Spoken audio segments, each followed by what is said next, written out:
Ai. Aí, voltei. Cara, tive imprevistos, tive muitas coisas. Meu PC deu tela azul 2 vezes, coisa de maluco, mas aqui não é a história da My Life, né? É a história do microserviço. Como é que vai funcionar aqui a parada? A gente, como eu falei antes, a gente tem que ficar toda hora agora, né, neste momento, ficar utilizando a URL que sobe no microserviço. E o que que acontece? Quando eu tenho que ficar subindo no microserviço, sempre que eu for fazer, daquele mesmo exemplo do Docker, eu subo tudo num container Docker, com entry point, SSH, tudo, pá, banco de dados. Só que, mano, toda vez que eu for subir, eu tenho que saber em que porta tá rodando. Isso é ridículo, porque se eu quiser fazer post, se eu quiser fazer get, se eu quiser fazer put, delete, patch, mano, eu vou ter que saber qual porta subiu. E eu coloquei para subir sempre em porta randômica. O que, que a gente vai fazer para isso parar de acontecer, para a gente ter uma porta fixa? Opa, é que é trabalho, agora é trabalho. O que, que a gente vai fazer para poder ter uma porta fixa para todos os microserviços e não sobrecarregar o meu Discovery Client? Porque imaginando que. Como é que eu faço aqui? É um Ctrl D? Aqui, ó.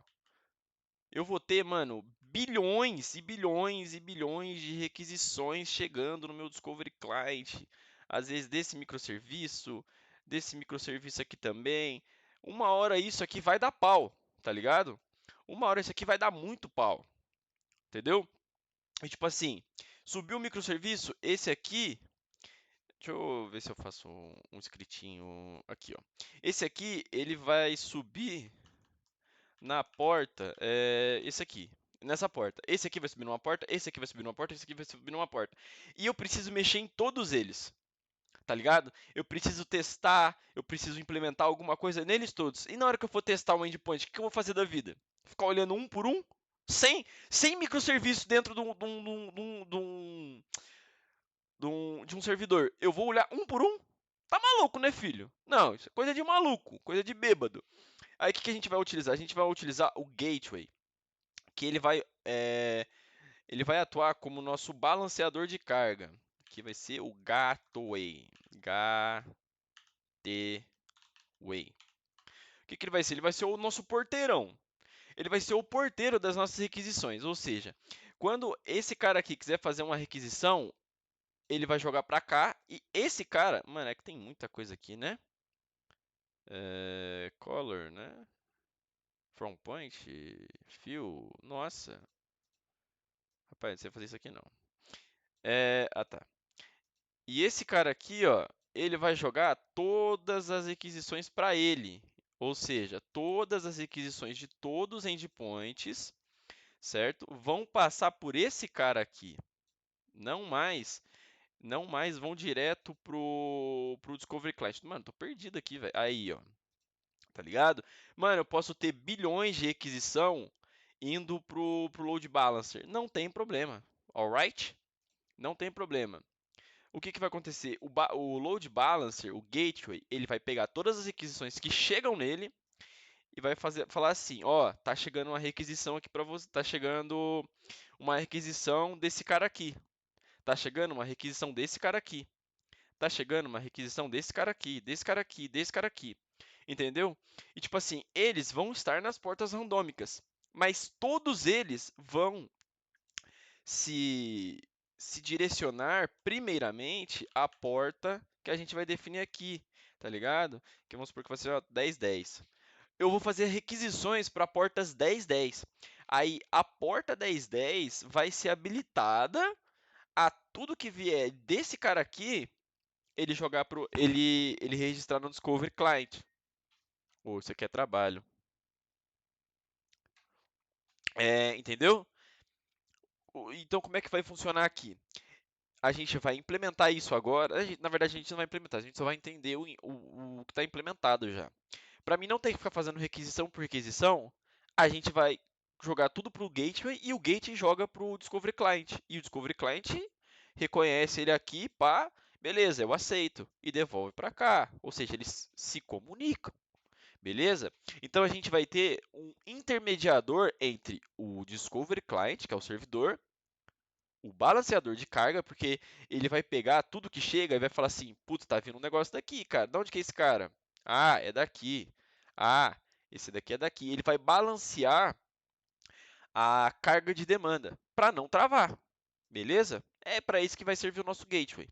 E como é que ele vai funcionar? Aqui, ó. O nosso gateway, Cloud Gateway. Deixa eu fechar. O gateway ele vai funcionar da seguinte forma. Primeiramente, é o de sempre. A gente vai vir aqui no nosso POM, vai colocar nas propriedades. Isso aqui, se eu não me engano, não.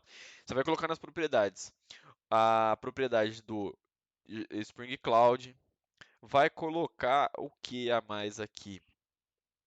Essa dependência aqui, ó, é o Starter Web Flux, porque ele vai funcionar como se fosse uma, como é que se diz, um CRUD.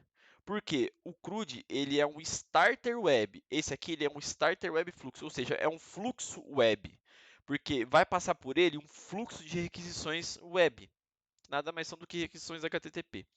E ele vai servir aqui, ó, como um gateway, certo? Ele vai ter o Starter Gateway e vai ter o Netflix Eureka Client, porque ele também vai ser um cliente do nosso Discovery, beleza? E a gente vem aqui e configura ele da seguinte forma: dentro de Application, a gente vem Cloud, coloca o Gateway, o Discovery, Locator, a gente coloca o Enable, né? A gente habilita ele ser um Locator e coloca tudo em Lowercase Service ID. Por quê? Eu vou registrar os microserviços pelo nome deles, certo? Eu já vou mostrar isso. E a porta que a gente vai colocar para ele rodar vai ser na 8080, que é a porta padrão do Spring. Ou seja, eu vou voltar a fazer requisições na porta padrão do Spring Boot. Entendeu? E como é que vai funcionar isso aqui? Ele vai ser um Eureka Client, aí ele sim vai fazer o Fetch Registry. Porque ele vai ficar buscando instâncias para registrar no Discovery. Beleza? E ele sim se registra com o Eureka, porque ele vai ser o nosso cara que vai ficar caçando coisas para o Eureka para cadastrar dentro do Eureka. Ele fica procurando instância para registrar lá dentro, beleza? A URL de serviço é a default zone, né? Localhost 8761/Eureka, que é onde ele vai jogar todas as instâncias. O instance ID também dele é daquela mesma forma, a gente usa o application name, o application instance ID a gente coloca um random value e beleza. Aqui na classe de application a gente vai fazer umas coisinhas, ó. A gente vai fazer um enable Eureka Client e a gente vai fazer um enable Discovery Client. É, com essas duas annotations, a gente habilita ele como um cliente Eureka e a gente habilita ele a ser um descobridor de cliente. Vamos colocar assim, ele vai ficar caçando, ele vai ficar procurando coisas para instâncias para registrar dentro do Discovery. Beleza? Aí a gente vai colocar esse bin aqui, que é do tipo aqui do roteador de rota, vamos colocar assim. Ele vai ser um localizador de rota, mais fácil. Ele vai utilizar como parâmetro aqui, ó, o Route Locator Builder, ou seja, ele vai meio que um construtor de roteamento de rota, né? E a gente vai fazer um retorno do construtor de rotas e vai passar as rotas. E o que isso aqui quer dizer? Que aqui a gente coloca rota, né? A gente faz aqui a expressão lambda com r.path, ou seja, esse r.path diz o quê? Tudo que vier de barra clientes com qualquer endpoint, que esse asterístico aqui, esses dois asterísticos significa o quê? Os endpoints que vêm dele. Ou seja, aqui está dizendo que tudo que vier de dentro de clientes da URL barra clientes, ele vai jogar para dentro do load balancer, entendeu? Ou seja, aqui eu tenho os meus dois microserviços, mais esse avaliações crédito, que já é uma outra coisa. E como que ele vai registrar dentro do load balancer? Utilizando o microserviço de cliente. Fechou?